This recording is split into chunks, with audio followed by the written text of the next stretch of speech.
you can't tell if it's Bruce Willis. Like, with certain actors, you can, and he did such a phenomenal job with RJ. And then obviously the rest of the cast, which I'm going to read, like Steve Carell as Hammy, Gary Shandling as Vern, Wanda Sykes, William Shatner, Nick Nolte, Thomas Hayden Church, Eugene Levy, and obviously Catherine O'Hara Yep. and Avril Avril Lavigne. Lavigne. Yeah, we Yeah. just had incredible embarrassment of riches on the talent. And I'm But the glad to hear you say that Bruce Willis sort of he was more RJ than he was Bruce. And I think one of the many reasons I think Bruce took the gig, and by the way, Jim Carrey was the original casting for RJ.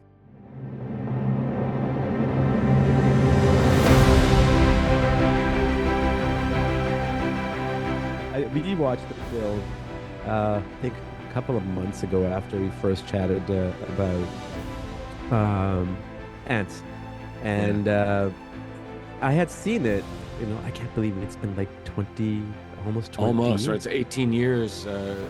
Hedge was released in 2006. So, yeah, what does that make it 18 years ago? That's boggles me. That film, for some reason in particular, feels like yesterday. That that is still sort of fresher in my mind than some other professional experiences. So, And I agree, it does feel very fresh.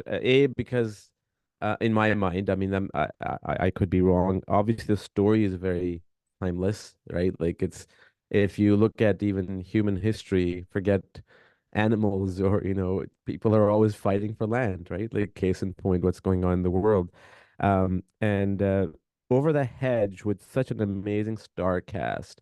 Um, was really a beautifully animated, but it was very cute, like a pic. I don't want to do comparisons, but just for the sake of argument, like very Pixar. But at the mhm. same time, it had a very, just like DreamWorks film, like very adult oriented elements in there.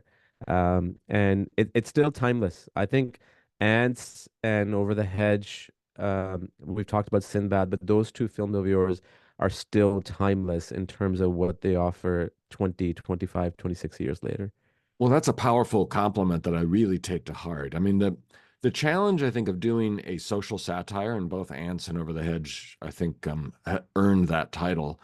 The challenge, as you've pointed out, is it's easy to be too contemporary and too topical, and be, wry and irreverent and fresh in the way late night comedy takes on the world of politics and social, ideas.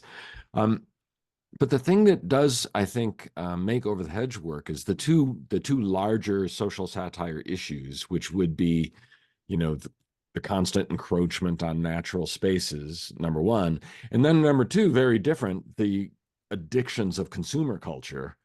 Um, Hmm. those two things, they're never going to change or go away. And so that idea to take a group of sort of eccentric animal personalities, let them let them mimic the journey of a humans being swept up in consumer culture. Um, yeah, I'm proud and happy to hear you felt that there was a timeless quality to it. Yeah. And let's go back to the beginning of the film, right? So here you have kind of going back to where we finished last on Sinbad. You finished Sinbad. We talked about, its ups and downs and how from box office standpoint it didn't do as great. Obviously, we talked about all those things, but that finished, that came out, and then the journey for the next project or projects began. Did Over the Hedge start while Sinbad was sort of in the wrap-up stage, or right after it, or while I, after that? I believe it did actually just slightly overlap.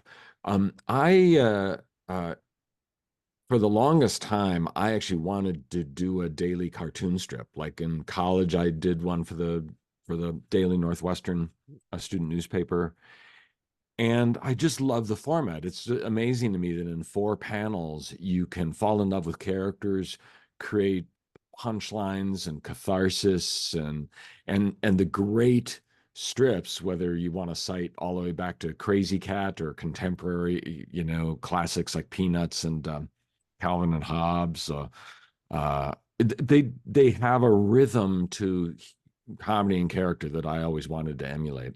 And so I got into animation because I was a Mm, doodler of comic strips, and then through a series of happy accidents, got to do translate some of my comic strips into some short animation pieces in college. So I was a huge fan of Over the Hedge, and I knew the producer Jim Cox, married to Penny Finkelman Cox, who was one of our producers on Ants. So I knew Jim, and he had the rights to Over the Hedge, and he had it in development at Fox. And mm, it just sort of stalled out there. And I'm probably going to get the exact numbers wrong. I think that Fox had it was either a 3 or a 5 year option on Over the Hedge. And they had spent a year or two and then sort of it just didn't come alive there. So when I moved to Southern California um, to work on Sinbad, Jeffrey and I had already talked about, how we thought Over the Hedge had real promise.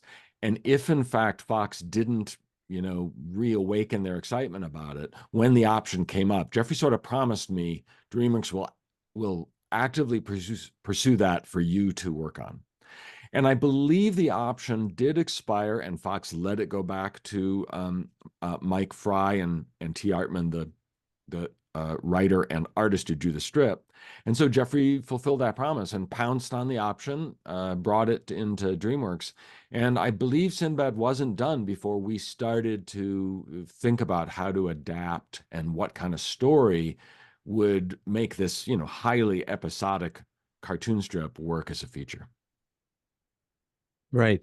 And was there any pressure on you after Sinbad opened that, you are working on Over the Hedge? Is it gonna like, and obviously, even if not pressure from the management or Jeffrey or just within yourself, right? Like there is this thing like you go into this down pool and you start losing confidence here and there. And then did that ever happen to you? It Days, did. months, weeks? It did sort of. I mean, in some ways, Sinbad was always like a troubled child. I came onto the show when it was trying to find its Yeah. tone, and as we discussed, I mean, I'm super proud of the film, Mm, but I I think I always knew it was going to suffer from a perfect storm of challenges. Most significantly, as early CG movies began to really accelerate at the box office, Sinbad just felt, like it was yeah. going to struggle to attract an audience. And I knew it was an old-fashioned story and one I loved telling. Patrick Gilmore and I, were super passionate, my co-director on the film. But I don't think I was under any illusions we were going to crush at the box office. That being said, it was staggeringly disappointing. Yeah. Um, and we thought with the cast we had and the beauty of the film that we'd find more of an audience. So I definitely did the soul searching and sleepless nights. I believe that it helped though to have Over the Hedge to. I didn't take like a break like I did after Ants. I went like didn't even I don't even think I took a day off. I went straight dove headfirst into developing Over the Hedge. And so that was sort of the way to soothe the balm and maybe frankly a little bit of defensive posturing on worrying like are they going to let me direct again? Well, let me just dive into this next Yeah. project, keep my head down. Um, but again, I think everybody felt that Sinbad faced a perfect storm of challenges, and everybody was proud of the film. That I don't think anybody pointed to the film and said, "Boy, the direction or the writing or anything really failed the the promise of it." So in some ways, I'm sure in behind closed doors there were conversations like, where is Tim as a director, and are there things we wish he'd done differently on Sinbad? But in general, I didn't face a sort of terrible. Well, it really was misdirected. That was the core problem. Yeah, it's so good that you dived into over the hedge right away, not just from anybody giving anybody an opportunity for the lack of argument, but also for your own mental strength, right? Like because Yeah, it happens to all of us. It doesn't even about matter if it's film or any other job. When something goes wrong, we sort of as human beings sometimes fall into this trap of a never-ending cycle of, this happened and this happened. yeah, And but when you get busy, naturally it just takes that thing out of your head, and because you have to focus your brain on something else. Well, So I'm going to misquote this quote, but it's something like, when you find that you've walked into a really dark place in the forest, keep walking. And that's kind of the attitude, right? It's like I definitely had time to think and learn from what I do think might have been mistakes on Sinbad.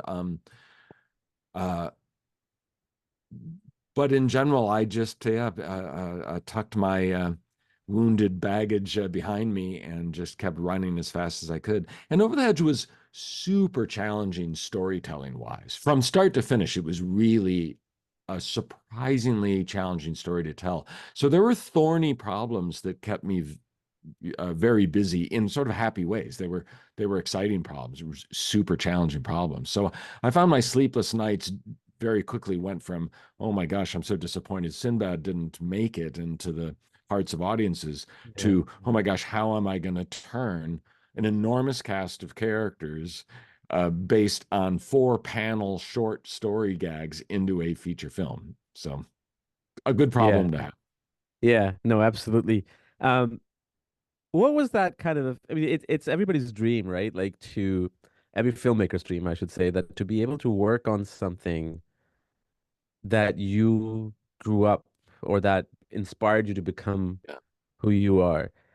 And the process of that, I mean, you already told me how you got it, but the process of that, working on that film, um, with your team, with the cast, with your co-director, with everybody, how much fun, like, I know you guys did have fun, but obviously there were some sleepless nights, but I just want to get that feeling from a fan's perspective that, like a little child getting a gift on his lap that he always wanted. It it was fun. I mean, again, super challenging story to turn something so Right. episodic into the bigger story. But we've pretty quickly happened upon two guiding principles that were both enormously helpful and necessary to get momentum on the story, but then also proved to be a little bit of the stone soup. You the classic story of the fox tricks all the animals by saying, "I'll let's make soup together. I'll provide the stone for stone soup," and then everybody else brings lovely ingredients and good things happen, and the stone is discarded. So with Over the Hedge, the two big ideas that were in play was, first, let's tell an origin story, which was never told in the strip. How did this um, con man raccoon, sharp talking, creature of his own id, meet this cautious and reserved turtle? And so deciding to do the origin story opened up, obviously, just it's a bigger story. And then the second thing, which was the stone soup part of it, is we Jeffrey Katzenberg and I talked about the Music Man as a paradigm even before Over the Hedge. Like, we both love the story of the Music Man, the con man who comes into a town full of rubes and ends up falling for the town and kind of reforms his con man heart. And so those were the two things: an origin story to the friendship and a paradigm about a con man that comes into a town full of rubes. Um, Now, I mentioned the stone soup of it because it turned out the biggest struggle in the story was, how do you ever forgive the con man? Because we were deep into the story and struggling with making RJ a likable character and a delightful character. And the problem is that in The Music Man, he's taking a little bit of money to sell them instruments he has no idea how to help them play. And so when he leaves town, they've all lost a little money and they've been taken advantage of. The problem with RJ is he's taking their food and they will starve to death. And so the stakes were appropriately big. I mean, you want big stakes in a movie, but they were unforgivably big when it came Yeah. to RJ. And so when we kept kind of diving deeper under the hood of The Music Man, it was finally, I think, Carrie Kirkpatrick joining the show as a writer and my co-director, who he really summed it up and said, like, I think we got to stop beating the drum of The Music Man. I mean, it's in the DNA of the show. It's going to be there. But he and I and another writer, by imposing this overarching story of a bear that RJ has a long history with, Vincent, we found a way to make a bigger villain than RJ, create a life and death threat to RJ that allowed us to forgive him. And we went on like that ride of building the story. And yet that still wasn't enough to really forgive him and really love him. It was only when we added this sort of prologue beat where RJ is trying to get snack food out of a vending machine Hmm. that you really bonded with the character. Suddenly he became the universal victim that many of us, if not all of us, have wrestled with a machine bent on taking our coins and giving us nothing in return. Um, and so these big storytelling, both guides and principles, and ultimately obstacles, were part of the actually sort of joyous discovery of the film. That's beautiful. And you talk about RJ. I had forgotten about the cast. Like I knew the cast was really big, but when I rewatched it, you can't tell if it's Bruce Willis. Like, with certain actors, you can, and he did such a phenomenal job with RJ. And then obviously the rest of the cast, which I'm going to read, like Steve Carell as Hammy, Gary Shandling as Vern, Wanda Sykes, William Shatner, Nick Nolte, Thomas Hayden Church, Eugene Levy, and obviously Catherine O'Hara Yeah. and Avril Avril Lavigne. Lavigne. Yeah, we Yeah. just had incredible embarrassment of riches on the talent. And I'm But the glad to hear you say that Bruce Willis sort of he was more RJ than he was Bruce. And I think one of the many reasons I think Bruce took the gig, and by the way, Jim Carrey was the original casting for RJ. really, And we recorded Jim about 6 times.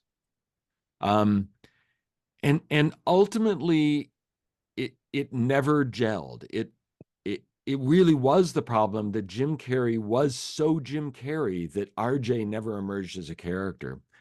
And I think Jim found it incredibly frustrating to not be in control of the physicality of the character. Other actors, many actors are sort of nervous. It's like, my face, my gestures, my posture, those are part of my toolkit, and you're taking all that away from me and leaving just the voice. And even stranger, other people are going to provide that to my performance. And so I found that most actors ultimately find that collaboration to be charming and rewarding. I would say for Jim Carrey, it was always threatening to him. He never liked the idea that there would be a co-actor that would take his voice and then decide independent of him how to move. So when we sort of agreed to walk away because just nothing, he wasn't having fun, we weren't finding the character, and Jeffrey was like, well, let's put together a dream list, and Bruce Willis was not surprisingly on top of that list.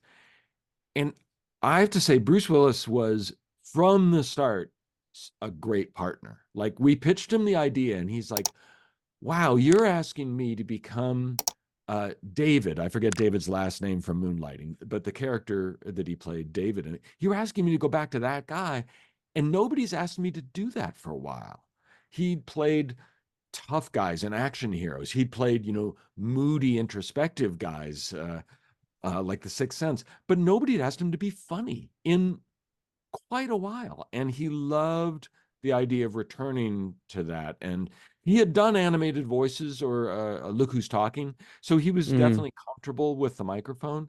But one of the things I loved about him is we met and we pitched him the story. He said, I love this.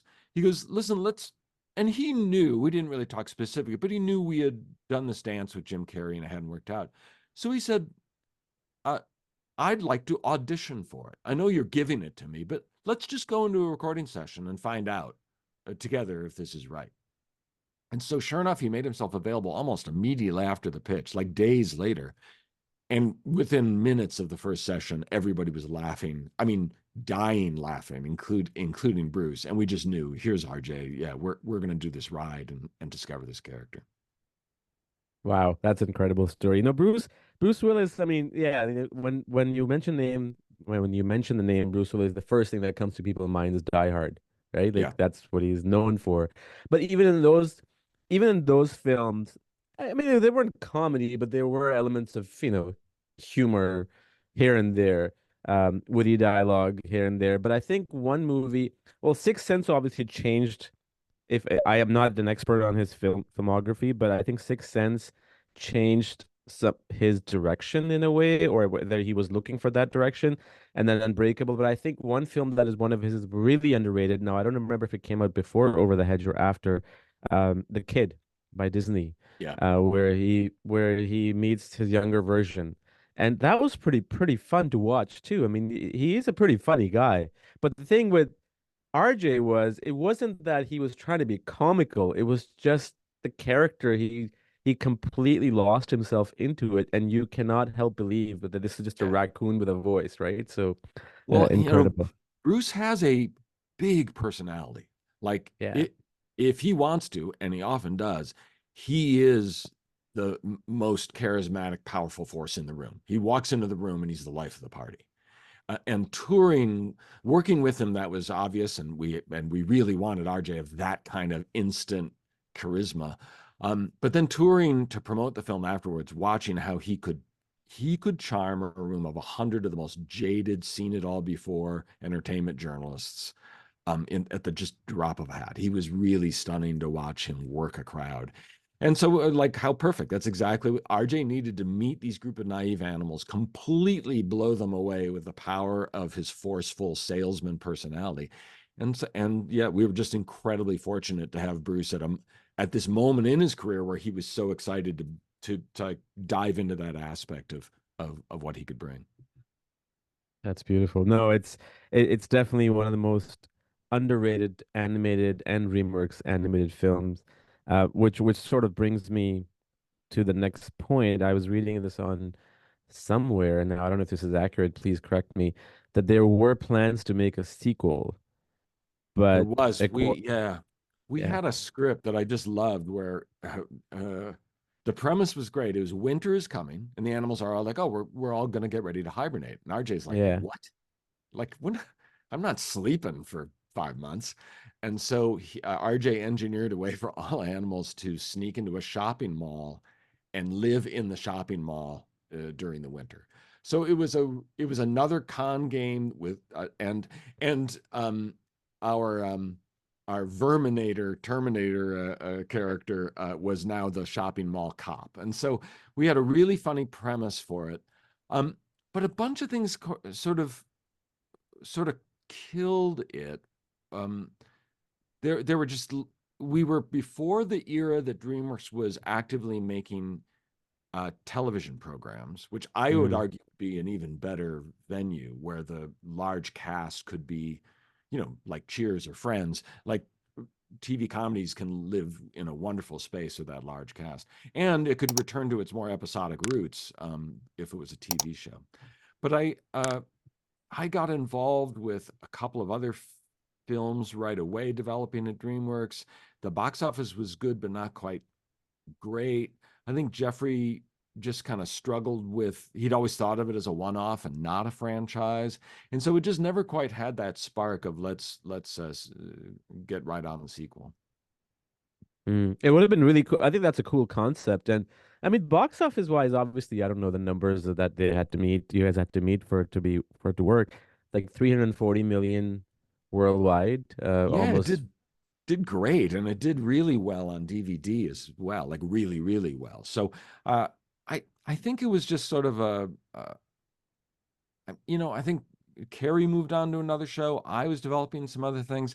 I think honestly, if I had really forcefully championed it, if I'd Yeah, you know, if I'd ever felt like, oh wow, this story really clicked. But but while we had a good premise, we worked with Carrie and a great writer, Chris Poche, for a bit, and it was moving along, but there were some other things moving even faster, and all of a sudden, it just like it yeah. was too late. Yeah. Would you ever like to revisit it as a series if the opportunity came now? Yeah, I would. I think those characters, in some ways, have been like fine wine. The strength of their personalities hasn't diminished. I'd love to revisit um, Stella. I'd love to like revisit Ozzy. Sadly, of course, we lost Gary Shandling Yeah. a good 8 years ago or so. And even more tragically, to hear that Bruce Willis has had this, struggle with Yeah. I memory think and dementia. It's just heartbreaking that our two leads would not be available to work on a sequel or a TV show.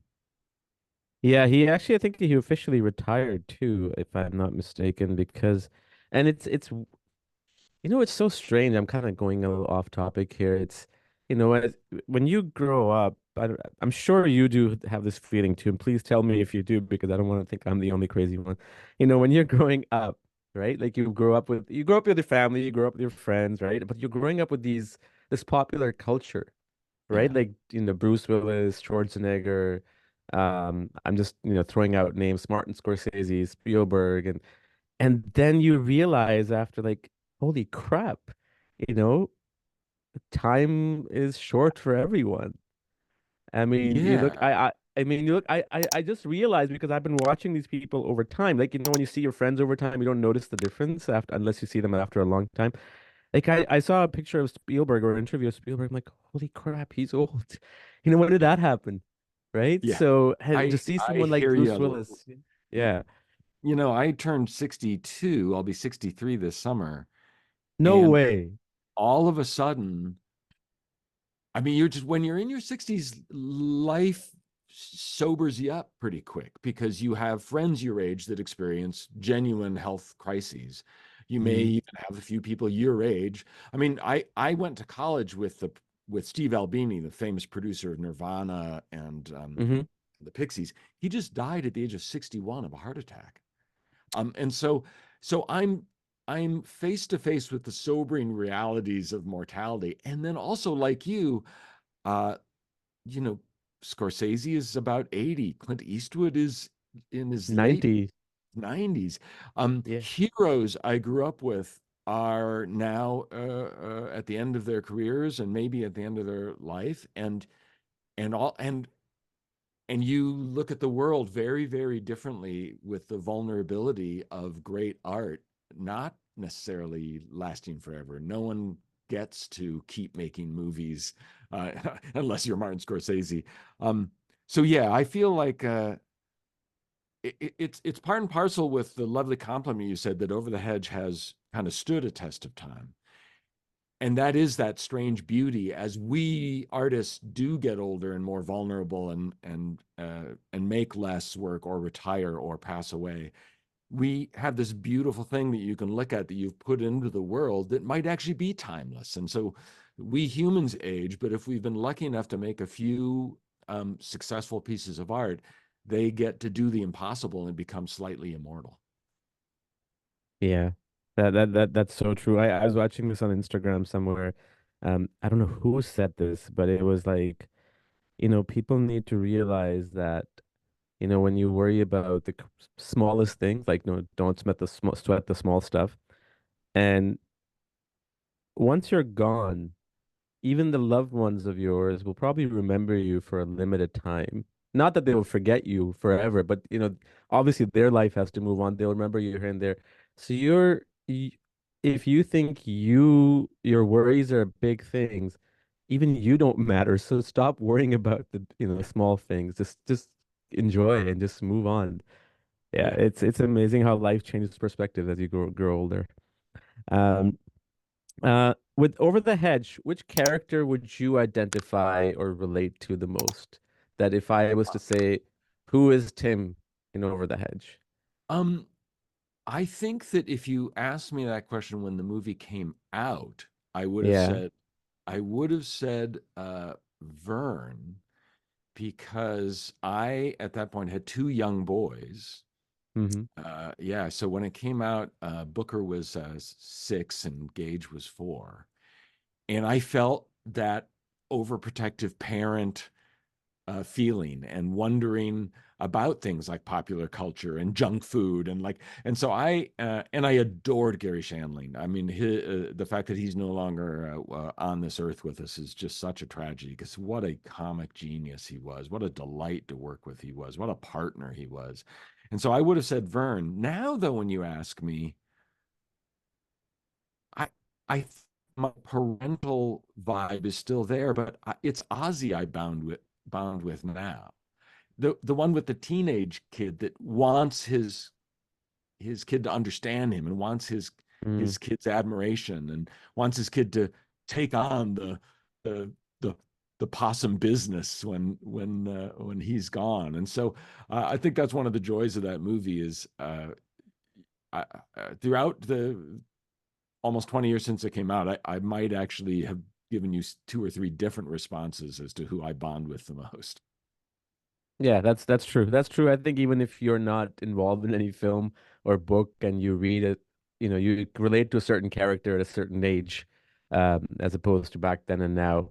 Um, you know, in your career, Tim, and I do genuinely mean this, i- not everybody gets to acquire a name like Steven Spielberg or Martin Scorsese, right? Not everybody's that household name. But having said that, um, I do. How when you look back at your career, what if you're let's say if you're sitting on a plane or if you're just at the beach, you reflect, sometimes those thoughts come to your head. Like what do you think about the most in terms of your career in the last 20 odd, 25 years or so, from where you were to your I think journey I'm to where you I are? think I think I've been thinking about that a lot as I am sort of I'm pitching new ideas out there in a world that isn't really receptive to new ideas right now in this contemporary challenging space we're in Hollywood. So I'm sort of semi-retired, and that is a time to sort of reflect. I I'm profoundly grateful for the crazy good fortune I had along the entire journey. And I do believe that you make your own luck, but I'm sort of staggered that I on a rainy day in Chicago, I was a hand-drawn animator, and I got in a cab with a guy who had just bought the very first Alias computer animation system, the first one in the world. Like Post Effects in Chicago bought what became Maya and Autodesk and is still kind of the industry. And I shared a cab with a guy I'd never met before. And he was buying a computer animation system, and I had majored in both English literature and physics, so I had done programming.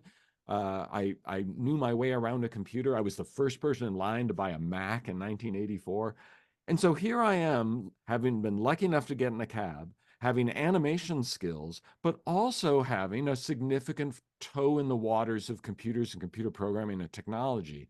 And he offered me this job to be the first animator on this system he had just bought.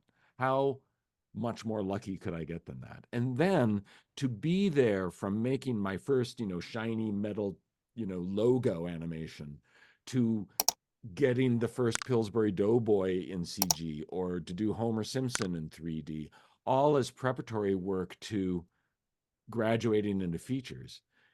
The fact that I did study English literature and I knew writing and storytelling and story structure and Joseph Campbell's hero's journey. And so I could put together story pitches that did eventually introduce me to Jeffrey Katzenberg.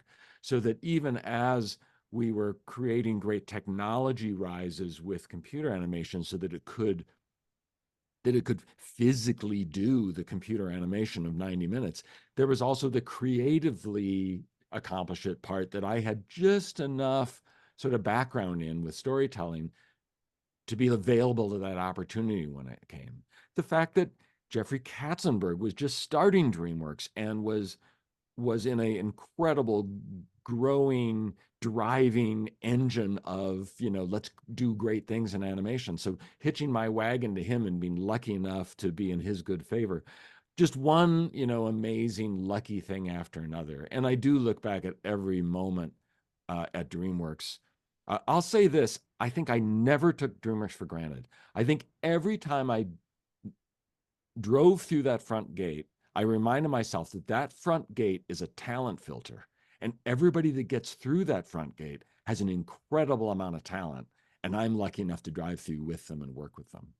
Um, so I look back with kind of a stunned, starry-eyed amazement and have zero regrets, including when I left, which was the right timing for me. And the last projects I did, I'm just as proud of as the first projects. So thanks for asking the question because it's like to be able to shout thank you to the universe with the passion I have for my gratitude is a, I'm just really, really fortunate. That's so great to hear. And just to kind of give you icing on the cake, so on social media on Facebook, there's a lot of groups on different topics, different films. Just so like it's just like message boards the way it used to be, like fan message board. Now there's like Facebook groups, and there's a whole bunch of DreamWorks ones, DreamWorks animation one. And there's one, I don't know, I can send you the link if you're interested, where we post, whether we speak about Prince of Egypt or Ants or Sinbad or Kung Fu Panda, and we post it, and it turns out I didn't even know this.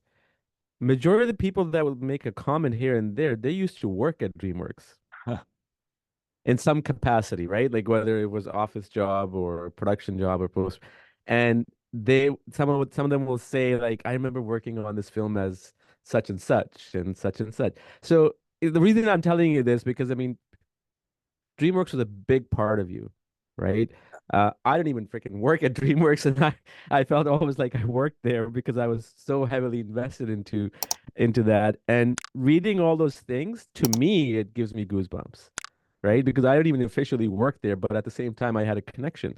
But I could only imagine, having those kind of things, those feelings, and looking back at it, like you may even remember somebody from that, like you may even have worked with these individuals. It's a cool thing. I just thought I should mention it. I think it's a really, really cool thing that people sometimes look back at their life, not as in like dreading it or wishing their life was better now, but just as a memory, just to put a smile on their face. Yeah, it was like I mean, working at DreamWorks for, I mean, for me, starting at PDI in 1988 and then partnering with DreamWorks to make Ants and then being acquired by DreamWorks officially and merging, to me, it felt like one continuous employment from 1988 to 2019, 31 years. Um, Wow. and that's such a rarity in any world, but especially in the entertainment world.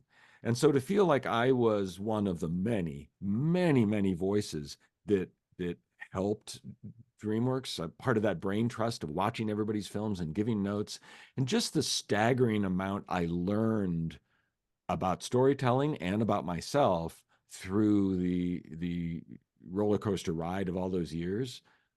Yeah, it's just nothing but pride looking back at it.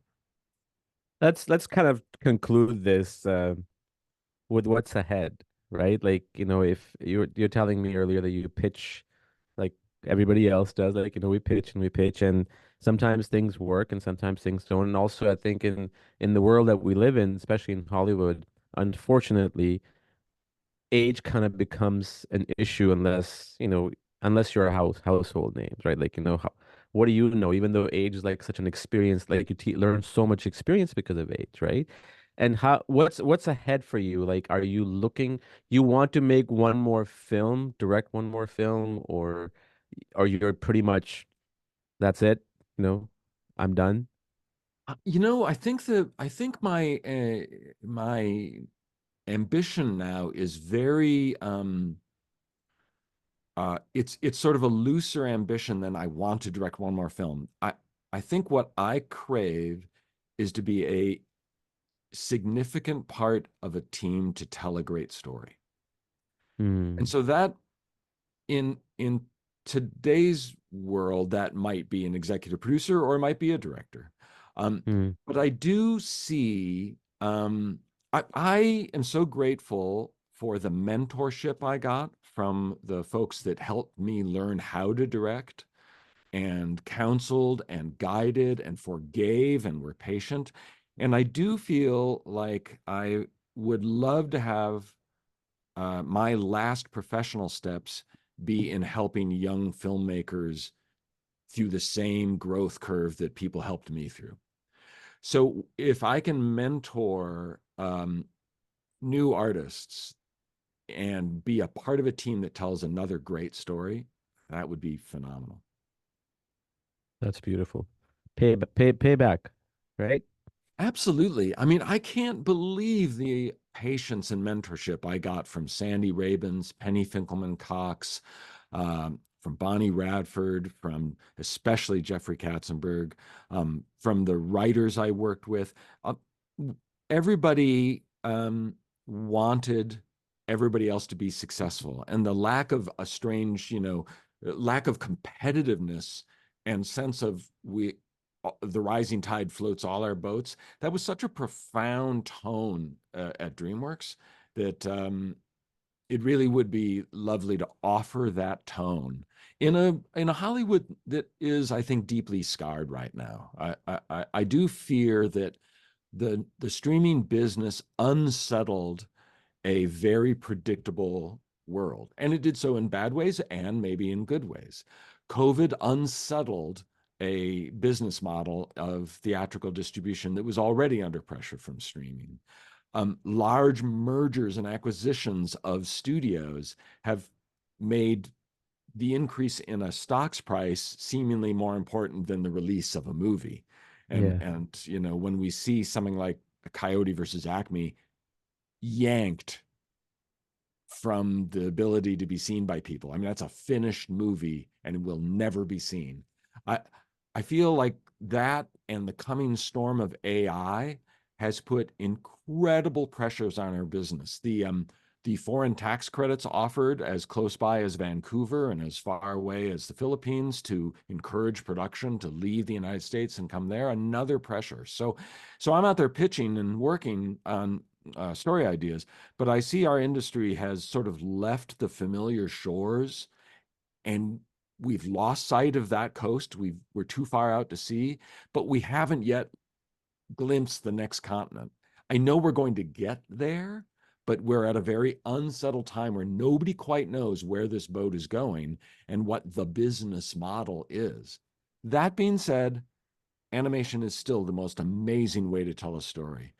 It is still the place where all ages, all people can sit together, laugh and cry and talk about something on the way home. It's still the greatest medium for encouraging young filmmakers. And so I have nothing but confidence that we're going to be continuing to see great animated films. And maybe AI will democratize it and put tools in the hands of lesser budgets and younger filmmakers. Maybe streaming will continue to offer more animation production at smaller budgets, and more films will get made than the huge studio system was doing. So I'm trying to be optimistic, but I am fearful that right now it's just a little bit of a scary time to try to get an animated original story off the ground. Yeah, and I think it's also true for live action because, and it's not just even Hollywood. Like if you look at the world around us, everything is a business, right? Education, pharmaceutical, Yeah. film, everything has become about dollars. And in doing so, the focus on those sectors that I mentioned has kind of been lost because the money comes, even journalism, right? Because money comes first. Um, that being said, the hope that I have, and I think AI, yeah, I mean it's at uncertain times right now where a lot of people are getting affected by it. But I do think one hope that I have, I don't know if you've watched films by A24, like Whale or Civil War, Yeah. and they have this upcoming film called Tuesday with Julia Louis-Dreyfus. She plays a mother of a dying daughter. It looks I've powerful. seen the Uh, trailer. It looks yeah, overwhelming. Yeah. yeah, and I just hope, my hope is what in early 90s, mid 90s, Miramax and DreamWorks did for independent cinema before all the studios started acquiring, like, New Line Cinema was acquired by Warner Media, and Miramax was invited by Disney. I hope that there's another studio out there or company that starts making similar stuff like A24, and then the trend sets. And because I do feel those are the stories, not taking away with any other kind of cinema, not animation, not superhero, but at the deep core, people want something, films like that. I do. I don't know about, I certainly do. And I hope that starts a trend because I think that's the main ingredient missing from the soup. Mm-hmm. Yeah, Jawed, I hope from your mouth to the creative world's ears, I think there is reason to be optimistic that the the capability on a relatively low budget to create a great production value is increasing every year. And Yep. if AI becomes a tool that allows filmmakers like yourself to tell a story that previously might have cost 50 million, but now is going to cost 5 million, that would be an amazing future for filmmaking. Because I do agree, we use stories as tools for living, not just as a distraction. And Yeah. and the power of those tools are life changing. Movies change lives, Yeah, they and do. they do so when they're original and they take chances and they're honest and they're emotional journeys. And so let's both cross our fingers that whatever confusion Hollywood is having right now, it won't diminish the powerful need, hunger, and filmmaking drive to tell great stories. And hopefully the tool set and the business models will accommodate more fresher voices with powerful stories at reasonable budgets. I hope so too. Thank you so much, Tim. Again, for a wonderful conversation. I wish I could chat with you for hours. Obviously, we don't have time for that.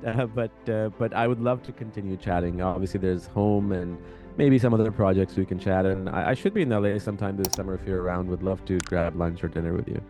Let's make that happen. That would be great. Perfect. Thank you again, Tim, for your time. Thanks, Jawad. We'll talk again real soon.